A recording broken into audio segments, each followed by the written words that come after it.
L'armée américaine a procédé samedi à une nouvelle frappe en Libye visant une réunion de responsables terroristes dans le sud du pays, tuant deux d'entre eux. Une annonce faite par El Salek, porte-parole du chef du gouvernement libyen d'Union nationale.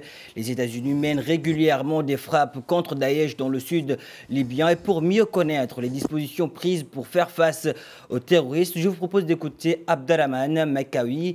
Il est spécialiste des questions sécuritaires.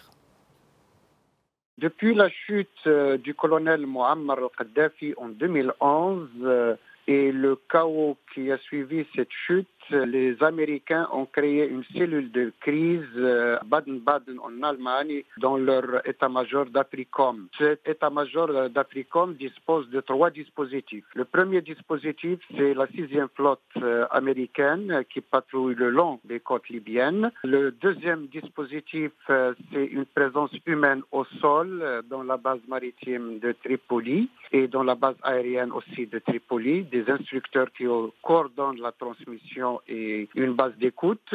Le troisième dispositif se traduit par une présence aérienne, soit par les drones armés, soit par les satellites espions, soit par des avions qui décollent des bases de la 6e flotte qui patrouille dans la Méditerranée. Donc, les Américains disposent d'un dispositif complet, surtout dans la Tripolitaine ou à Mesrata. Aussi, dans la base aérienne de Mesrata, ils disposent d'une base d'écoute qui coordonne un peu les opérations avec les satellites espions et les drones.